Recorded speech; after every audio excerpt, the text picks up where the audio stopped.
নাড্ডার পর কে হবেন বিজেপির সর্বভারতীয় সভাপতি? জাতীয় রাজনীতির অলিন্দে ঘুরপাক খাচ্ছে এই প্রশ্ন। মেয়াদ শেষ হলেও নাড্ডাই দায়িত্ব সামলাচ্ছেন। কেন বিলম্বিত হচ্ছে বিজেপির সভাপতি নির্বাচন? সূত্রের খবর, বিজেপি ও সংঘের বিরোধ চরমে পৌঁছে গিয়েছে। সে কারণেই এই বিলম্ব। বিজেপির দলীয় সংবিধান অনুযায়ী অর্ধেকের বেশি রাজ্যের রাজ্য শাখার সভাপতি নির্বাচন হলে তবেই জাতীয় সভাপতি নির্বাচন করা হয়। উত্তরপ্রদেশ, তেলেঙ্গানা, মধ্যপ্রদেশ, মহারাষ্ট্রের মতো বড় রাজ্যগুলির ক্ষেত্রে এখনও রাজ্য শাখায় সাংগঠনিক নির্বাচন সম্পন্ন হয়নি।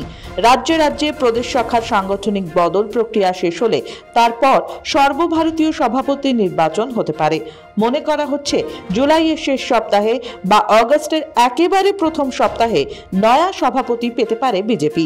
সূত্রের খবর, অক্টোবর নভেম্বরে বিহার নির্বাচন বিজেপি নতুন সভাপতির অধীনে লড়তে পারে।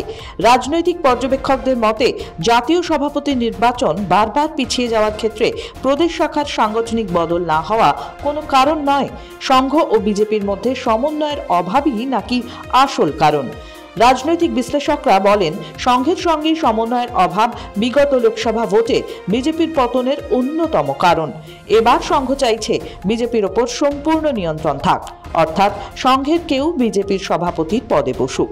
সভাপতির দৌড়ে শিবরাজ সিং চৌহানের নাম শোনা যাচ্ছে। বিজেপি নেতারা তাকে নিয়ে উৎসাহী না হলেও সংঘের পছন্দ শিবরাজ। দৌড়ে আছেন ধর্মেন্দ্র প্রধান ও ভূপেন্দ্র যাদব। অন্যদিকে কেন্দ্রীয় মন্ত্রী জি কিষেন রেড্ডি এবং বিজেপির সাধারণ সম্পাদক সুনীল বনসলের নামও শোনা যাচ্ছে সভাপতি পদের লড়াইয়ে।